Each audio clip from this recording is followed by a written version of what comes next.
Odofo me ma kwaba edeba Adom TV. Dwumadie we eye Nkuranhyemre.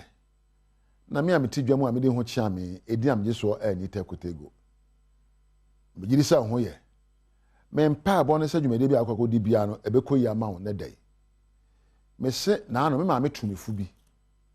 Na efutu ode ma me no se me bai. So pese obrabo mo sesa asemu na ye bisa ho.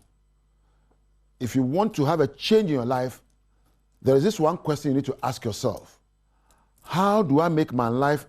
the most important thing for myself and for others? Me day my brother asombo amame anyone here coming home.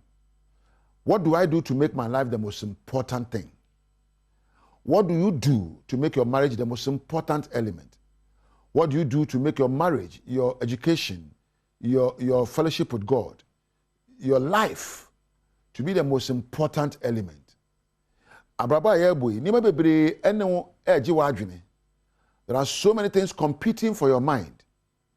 But the only important thing that you need to focus on is your life.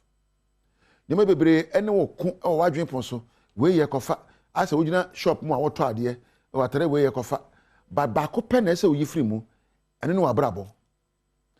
Ene no kasa ene wadwene no ne ye. How do you act to make your life become important? How do you speak to make others see you as an important person? Kwambe so na okasa betu ama say wo kasa say wo de mama papo. Kwambe so na beda ne ye bia di ne say akoye okasa ye oda ne ye di wapo. Nye se wo ye Kristo na wo nye Kristo ni. Se obi apo a emfa ho nyame a wosom no. Wapo a ne nyina so any empo se utimi hye watenka so obi apo o hye no ho so ehunu ne ese ye aso ayade obi apo onim sese oye bibia ne susanso no enye ono nko na eba no so ti obi sa no se ne susanso no eka obi a ebe ka ne sen oye okunu obeye bibi oye oyire obeye bibi oye abrante na baba obeye bibi ese obi sa wo sa ade amba beye ade amba be kan susanso no ebekọ no sen e woni pa dodo so na ne susanso no nya na wajayo eno ne yeka se wapo o da se enye se wo shatare pa na wakunkun na atebrofo nti wapo da bi nye se wo tibia bem wo tatel kase wapo da bi wapo a na obrabo so beba mfaso ama wo ne obi a e wo kasa ne wo ne ye ya wo hye so ehwe so eye nioma pa e ma manfo nya so mfaso se wapo a eye nioma a wota eda na adie e wo suban ne kasa mu ya obitimi gina cho se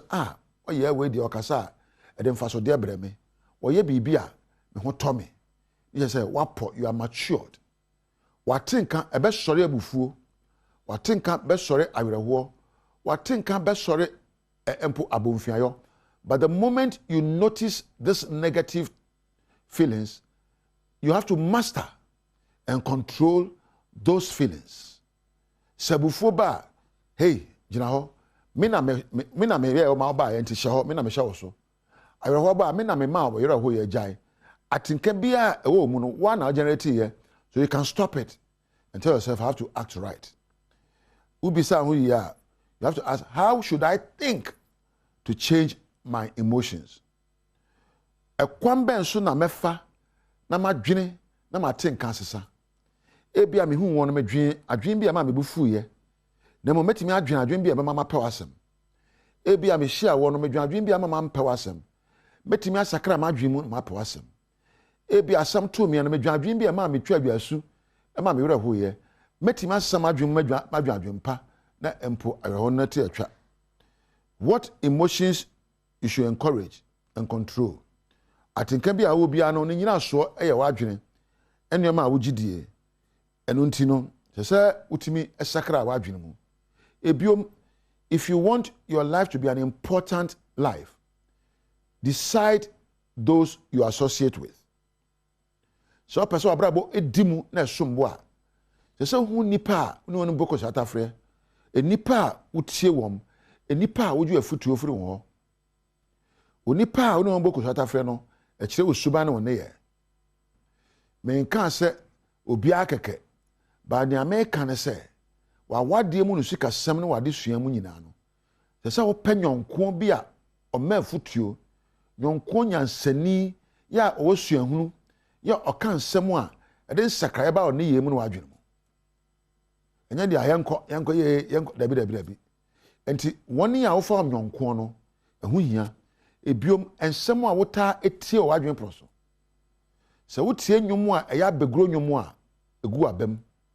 sɛ wotie nwom a ɛyɛ hahaha ya woyɛ hahaha na wotie nwom a ɛyɛ abotre ne afutuo a afutuo ɛda wadwene proso saa soso na tie sɛ wotie nneɛma wɔ TV so te sɛ deɛ wɔhwɛ yi a ɛma nkuranhyɛ ɛma aba so ɛma osua nyansa enti nneɛma a wotaa hwɛ ne wotaa hunu no ɛno so sɛ sɛ wosakra mu kakra nneɛma a wotaa tie ɛne nneɛma a wotaa tie ɛne wɔn a wogye wɔn afutuo no ɛsɛ obi sɛ ho sɛ wɔn afutuo de wakɔduru he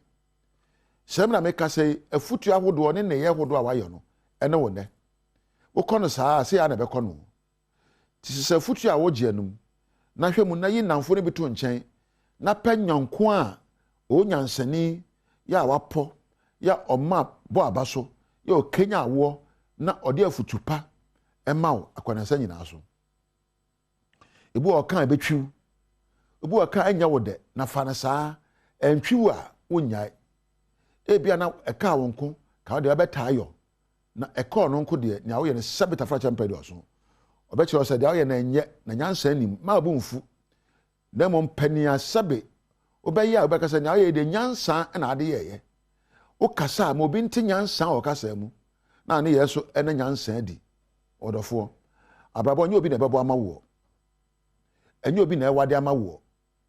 ɛnyɛ obi na esua ade ama wo ɛnyɛ obi na ɛbɛbu obra ama wo na wabrabɔ asombo wabrabɔ ekura wo nsa na ansa na wabrabɔ bɛyɛ yie no akade a ɔde bu wabrabɔ no yɛ wadwene a wodwene atenka akenya no kasa a woka ɛna wɔne a wɔne ɛkɔba ne yɛfrɛ no nyɔnko no ɛno ɛna ɛbɛka wabrabɔ no wabrabɔ yie te yɛ na asɔ no wabrabɔ nkɔ yie a gyae sɛ wotwa duasu gyae sɛ wobobo na wonwenwi na bisa ho sɛ hwan na metimi akɔ no akɔgye afutuo hwan na mɛkɔ no akɔhyɛ me nkuran ɛdeɛ na metimi asua afiri wɔne a afa mu da na mesu de abubura ne mpo adwene ba na madwene bɛkanya ameɛ na hyɛ me nkuran na ma me nyansa me abubura ma brabɔ akɔyie ehia ma nyansa ehia ma nkuranhyɛ ehia ma subampa ehia ma kasapa aha na megya wo ɔdɔfoɔ yiri sɛ nea mekan no wagye atum ya na wone obi so akyɛ na brabɔ a yɛbɔ suahunu ɛkyɛ ɛna ɛde nkudimdie ba wosua na hunu na wokyɛ ma obi a ɛma wohunu no dodoɔ aha ɛna mɛkra wo na ɛdin a megye soɔ ɛyɛ ne tɛkotego wɔne ɛbɛ adwumadie wɔ Adom TV ɛyɛ osmosis ɛyɛ sound